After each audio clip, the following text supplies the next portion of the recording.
from an undisclosed location, from a secret hunting spot known only to him, and the guy who told him about it, and possibly the guy who told him. It's the show all about hunting in New Zealand and around the globe. This is The Hunting Show. Now here's your host, Stephen Spargo. I'll tell you, the best thing about hosting this show so far has been the feedback. Thank you so much for your feedback. Thank you for your comments, and thank you for your support. I've decided what I'm going to do is I'm going to arrange to reward you for being active.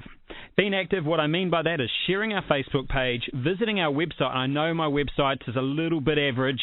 It was put up very quickly just so we could get on Google, but a new website is coming further down the track. But visit our website, share our Facebook page, make comments, share the podcast, be involved with getting us more fans, and we're going to reward you. More about that's going to come out soon, but what I can tell you is we're monitoring that now. So myself and some other people involved with adminning the page are keeping a good eye on your activity, what you're up to, what you're sharing. And please, we get a lot of private messages from you guys. And I'll tell you what, I'm okay if you want to share some of these things on the page. Our terms and conditions do have a couple of things about what we expect from feedback, but to be honest, all of you complied with that. So please keep giving us feedback, keep posting and doing your thing on Facebook, and we will find a way to reward you. We have a few partners lined up with some goodies to help that along.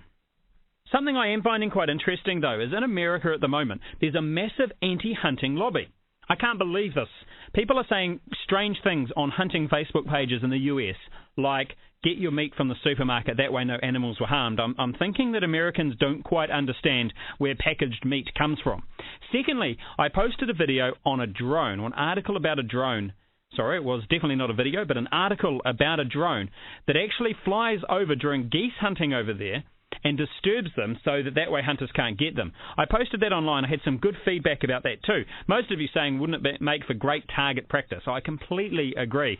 Shoot the bloody thing out of the sky. That'll teach them. And sorry, officer, I thought it was a duck. Well, I thought it was a geese in their case. But do you think that lobby's going to take off here? Is hunting getting to a point where it's socially unacceptable? Or is New Zealand living in the real world and actually finding that people here, even those that don't hunt, understand that it's a hobby, it provides us with food, and hunters aren't into cruelty to animals? And that's something I'd like to put across right now, and I do want to hear what your opinion is. Do you think that hunting is in any way cruel to animals? Personally, I don't. I think most hunters respect animals. Most of them own dogs. A lot of them are farmers. And the last thing that they want to see is people being cruel to animals. So I put it to you. Is there a line that some hunters cross that they and shouldn't? Is there a line that is animal cruelty? Is there a line where these people that are sitting out there accusing hunters of being cruel to animals have actually got it right? Or is it that we're in the clear? I'd like your feedback on what is animal cruelty in your mind, when is it that that line is crossed, and is there anything that hunters can do to make sure that they're killing animals in a humane way? Best as possible. Give me your best possible scenario. Today's interview is about a TV show coming to your Skybox very soon. Joined on the phone with Dave Shaw from the Hunters Club. How are you, Dave? Bloody good, bloody good. Hey, look, this Hunters Club project's come about, and I've had a look at it online. But first of all, tell me a little bit about you and your background. Well, I've been doing TV for about 15 years now. Started off just doing short films with mates at university and as a bit of a gag, and escalated from there into turning into a bit of a career. So I've done a few things around the world and whatnot, and got back to New Zealand about 6 years ago and got involved with the ITM Fishing Show, and that was a riot doing fishing on the high seas with Matt Watson for all that time. But about a year ago, we got a bit of a taster of what hunting's all about by we went down to Queenstown and shot a show in the back blocks up at Mount Nick, chasing chamois and whatnot. And for a cameraman that was used to filming on the back of a boat where you've got maybe 5 or 6 square metres, running around the hills was just liberating. And so I thought, geez, I'd like to give this a crack and try and turn it into a bit of a career as opposed to just filming fishing the entire time. So we took a punt, and here we are. We've been commissioned by Sky, and we're all guns blazing. That's great. So tell me a little bit about the show and the format. What are we going to see when this comes on air? Well, I'm going for kind of a cross between Country Calendar and the ITM Fishing Show in terms of we want to use different personas and personalities each week. We'll have a core group of maybe 5 or 6 hunters for the first season, which we'll be following. And everyone's got different areas of expertise in different parts of the country. So we didn't want to have one single base that was cropping up every week that was trying to say that they're an expert in, quail or pheasant in the far north when they're used to shooting tar and chamois in the deep south. So I wanted to try and let the stories tell themselves in the same way that Country Calendar will, a narrator is the driving force. And this week we might be in Taupo with someone doing Seeker, and the next week we'll be in, the Stewart Island on a whitetail hunt. So different personalities and different characters each week, but for the first season we'll have a core group of six guys, I think, who all share the same kind of hunting ethics, and they want to see hunting done well and done ethically, really. I'm new to the game and new to the sport myself, so I'm learning as we go along, but it's interesting to hear from a lot of people who seem frustrated with the way the sport's been represented on TV and in the media. And, of course, there's a lot of negative press around, fatalities and accidents, but that seems to get a lot more airtime than the positive stories. So we want to show the positive side. And I've had a look at some of the footage that you've posted already. And can you tell us how you got that and a little bit about that? Because it's on your Facebook page currently. Yeah. Well, the other thing I wanted to do, I'm a camera geek at heart, so I love. I'm starting to learn that it might not be the best thing in the backcountry to be carrying all these different lenses and different cameras and whatnot, because we've already trashed one camera up in the hills, but we're learning as we go along. But yeah, basically, I wanted to bring a new element to the sport and to showcase a lot of slow motion aerial footage with unmanned drones and whatnot.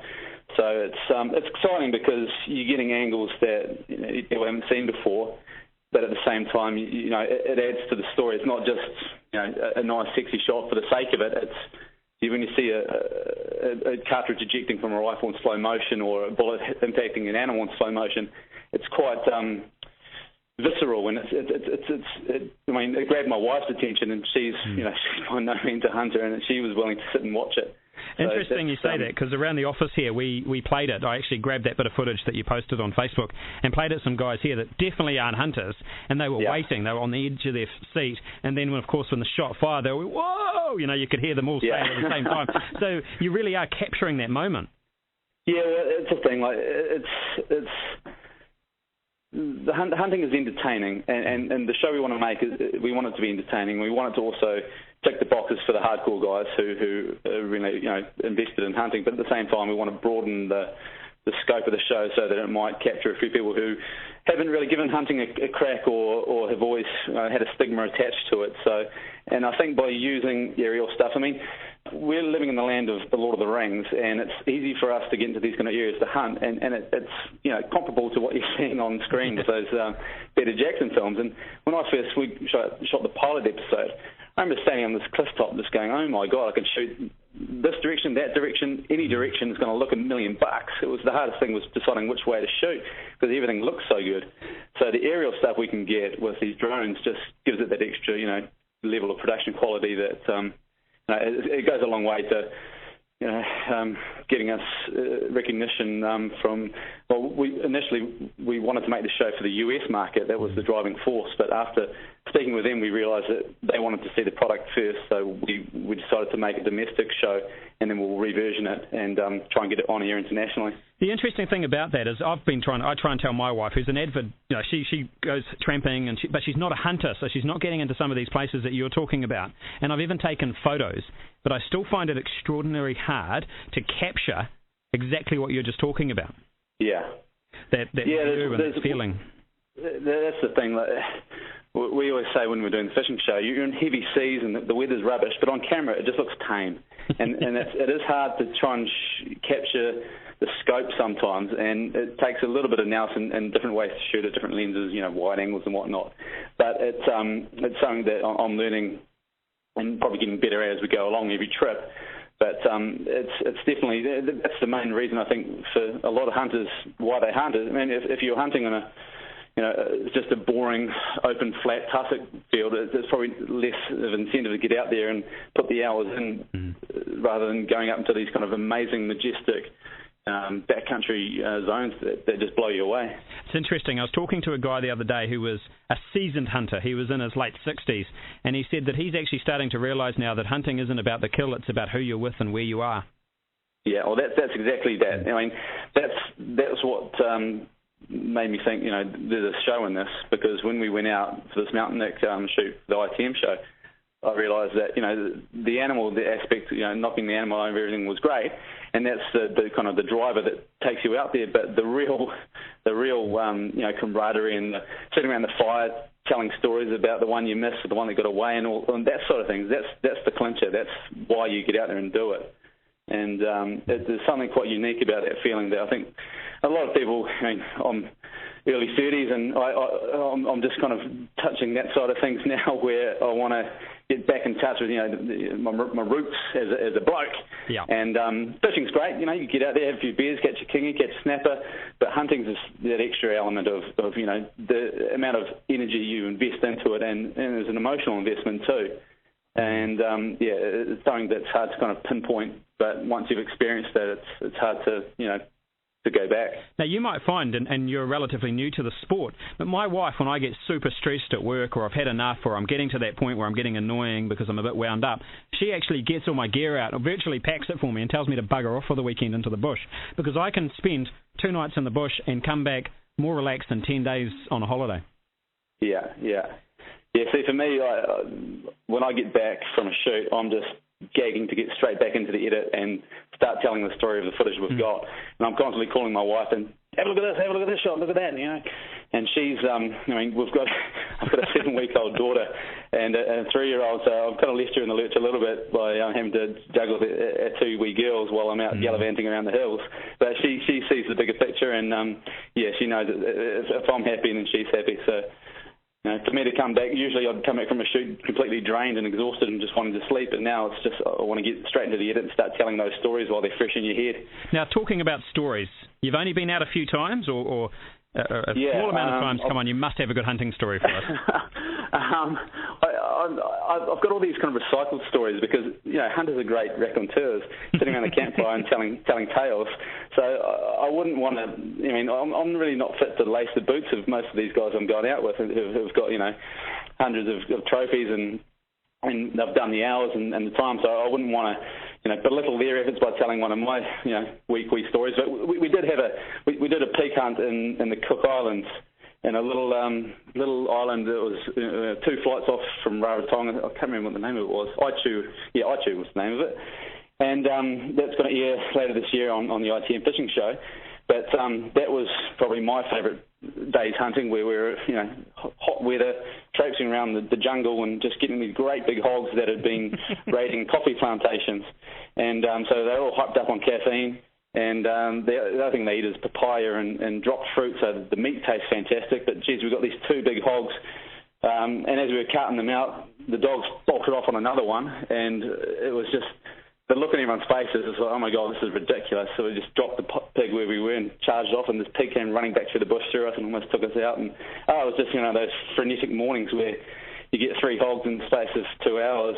And we were eating them that same night at the Tumanu, the local kind of village thing where you sit around and there's an old guy sitting on a bucket full of fermented fruit, and he's passing it around in a little coconut cup, and everyone does their little thing. And it was quite a unique situation, but good fun. I don't know if we could have done this interview after too many fermented fruits. No, it was pretty strong stuff. And the guy who was sitting there dishing it out was the old fella. He was probably the drunkest of the lot because he was sitting getting the fumes and just inhaling the fumes the entire night. But now you've got the show's coming up. It's going to be on Sky TV, is that right? Yeah, Sky Sport. Yeah, when can we expect to see it? Well, I've got 10 eps in the pipes, and I've told the guys that I want to be on here March. I want to make use of this exciting time of the year where people are gearing up for the Raw. So I figured it makes sense if we can get the shows done and dusted and get them on here mid-March next year. Great. And Sky have been fantastic, been great to deal with, and they see the vision for the show, and they want to give it as much support as possible. So they've given us a great time slot. They're going to replay the show multiple times throughout each week, and then they're going to show the series back to back. So anyone who misses the first few reps they'll be able to catch it on the second run. So they've been great, and so without them on board, we wouldn't be anywhere near where we're at the moment in terms of our sponsors and whatnot. So. And you're going to be releasing the show as a DVD, or? Yeah, well, that's something we'll look at further down the track. DVD sales seem to be dwindling in terms of. I'd probably be more interested in creating a downloadable or streamable version. Yep. But yeah, we'll see how we go with that side of things. Now, just before you go, you've had a camera incident, so you wrecked one. Yeah, I got a little bit cocky. We about this time last week, we chopped it up into the tops down south, and a bit of fog rolled in. I thought, this is good, nice atmospheric shots here. The guys kind of walking through the tussock, and it's a little bit damp, but just thought the camera, it's not saltwater. I've filmed saltwater so long that I know when saltwater hits the camera, the first thing you're going to do is get it off. But this fog and drizzle will be fine. But as it got a little bit heavier and heavier, tried to pack the camera away, but then I underestimated how long it was going to take to get back to base, and it was a 3.5-hour tramp through some pretty horrendous country. And by that stage, everything was well and truly soaked, even though the camera was in the pack and it was all covered up. I think it was just the moist air. So it was a bit of a shock when I got back and thought, look at this great footage I've shot, and a bit of a fizzle, crack. There wasn't smoke coming out of it, but it was a pretty sinking feeling in my gut to know that it was the first night of a shoot, and the camera had packed in. So I'd even booked flights to come home the next morning, and I was in a bit of a despair. And then as I was driving to the airport, I got a call from a bloke who had a camera available in Wanaka. So it was it was saved the day, and we got some fantastic footage over the next 3 days. So, I'm expecting to have a few of those scenarios with hunting. You win some, you lose some. We'll probably go out on shoots and not see animals, and have to scrap the footage. But if we get lucky, we want to keep the caliber of the show high. We don't want to just shoot a show for show's sake. It has to earn the right to get into one of those episodes. So, and a lot of shooting time scheduled, so hopefully we'll get some good stuff. Having been involved with a couple of TV shows and a couple of movies on the production side of things, mainly voiceover stuff, but people don't realise how much footage ends up on the cutting room floor. Yeah. And it pains me sometimes. There have been times where you're like, I wish I had an hour for my show to be on here, because you're dropping stuff which you get a bit close to, and so it is a hard ask at times, and we don't want to get too. You can make medleys and just show animals sitting the deck if you're getting like multiple kills, but I think that minimises or diminishes the impact of the story as a whole. We want to show the stalk and show leaving an animal, deciding to take, well, no, that one's not good enough, we'll take another one, and to really, I don't want it to ever become, just animals hitting the deck for the sake of it. It has to have a backstory.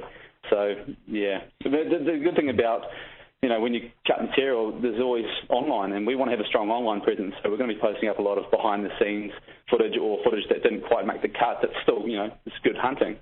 And we'll have a vehicle through Sky and our website as well to show a bit extra that, didn't quite make the cut for whatever reason. Hey, one of the things you touched on there, and it's part of the reason this show, I think, is becoming quite successful, and I hope that it carries on and your show becomes 1,000 times more successful, because I'm fairly certain your investment's a lot higher. But part of it is that hunters, and if you get the DVDs and watch a lot of the footage that's around, they're not good at telling that compelling story. It just hasn't come through, Well, I think it's the nature of hunting. I'm still pretty naive to it all, but the way I see it hasn't really had a voice for so long. It's been kind of marginalised a little bit because of, people like, I'm currently in a flat in Ponsonby in Auckland, and I can imagine that most of the people down this road would be aghast if I showed them some of the footage I've been shooting. But if I showed it to them in the context of these guys put in 2 days of effort stalking this animal, they carried it out, they ate the meat, it was a fantastic, that put it that way, and they'll appreciate it a bit more, and they'll be open to to hearing and seeing these stories told. Whereas for a lot of people, I've been telling non-hunters that the hunting fraternity is quite, there's a bit of a click to it, and where once you're in, then you're part of it all. And if you're not in, then you're not exposed to it. And I'm by no means in the click yet. I'm making this show, but I'm meeting people as we go along, and often they don't open up to me until we get a chance to sit down and chat, and they see what I'm doing and they can see the vision, and they think, well, okay, great, well, why don't you talk to this bloke or this guy, and he's got a great story to tell, and everyone's keen to tell their stories, but they just need the opportunity to, and they need the trust that it's not going to be spun the wrong way. The interesting thing about that is I've taken a couple of guys, those Ponsonby type people out hunting, and I'm in a similar boat to you. By no means I'm the great white hunter. I've been doing it for a long time, but there's people with 50 years experience on me that I see wandering around in the middle of nowhere. But after I take them hunting, some of them, they say, wow, this is for me, I love it, I love the experience. And others say, you know what, I've got a new appreciation for where food comes from and what's going on out there. They may not decide it's for them. Do you think you're going to get that same message across? Yeah, hopefully. The best thing about doing the ITM Fishing Show for so long was seeing how people would come up and you tell them you did this fishing show, and they'd say to you, oh, fantastic, I love the show. The lasting thing that stuck with me is people would say, I've started to return fish or release fish because of, I've learned that the big ones are the best breeders, and my child's told me that I should be releasing these big ones because they don't taste as good. And when you can put a message like that across, you feel like you're doing something good for the state of the fishery and for the general health of the fish stock. So if we can touch on that side for hunting and make people think, well, I don't necessarily have to just knock that animal over for shits and giggles. I want to take it for meat, or take it for a trophy, or I'll let it go for another time. And the other thing is education. There's all these horrible stories that have come out this week with some accidents and fatalities, and if we can try and open a few people's eyes to some safe practices, then that's another a feather in our cap if we can help people educate towards safety. And dispel some of those safety myths. I was talking to New Zealand Mountain Safety Council on a previous interview, and we were talking about guys that still skite about shooting at movement, and other guys that wear camo, and they claim the reason they wear it is if they can't be seen, they can't be shot. Wow. I know, and these myths shooting a movement. That's dangerous stuff. We want the message out there. If someone talks to you and says, hey, I shot at movement and I downed a 14-pointer or whatever they're going to skite about, just say, hey, mate, you're a dick. Stop that rubbish. No, you're dead right. We've had times on the fishing show where boats are pulled up next to us and guys are hooting and hollering and holding up their big 25-pound fish, and they've got multiple fish that they can't even fit in their tilly bins, laying on the deck, and you're like, mate, that's not cool. Don't skite about that. You should be ashamed of yourself for taking fish that big, and two, for taking multiples. But it's a mentality, it's a mindset that it'll change with education, and hopefully, I don't know what's kosher and what's not in the field of hunting, so I'm surrounding myself with guys that have the right ethics and the right or enough now to know what's cool and what's not. Fantastic. Now, Dave, if we want to find out more about your show, or we want to see some of the highlights you've already started to post online, where can we find you? Yeah, well, we've got a Facebook page if you just search The Hunters Club, and we've also got a YouTube channel with a few clips that we've assembled over the past 12 months. And failing that, there's thehuntersclub.tv, which is our webpage. Now, what I will do is in the comment section of this podcast, I'm going to put links to your website, your YouTube channel, and your Facebook page. So if you're listening and you want to find out more about the Hunters Club, just scroll down further from where you've pushed play on this podcast, and you'll see a bunch of links there to find them.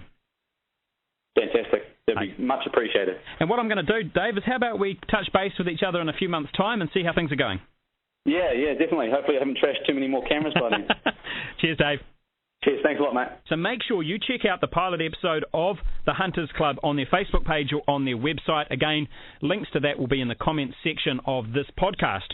Remember, be active on our Facebook page. Heaps on there. The reason we're doing this is we want to reward you for being active. Guys, love your work. Thanks so much for the support.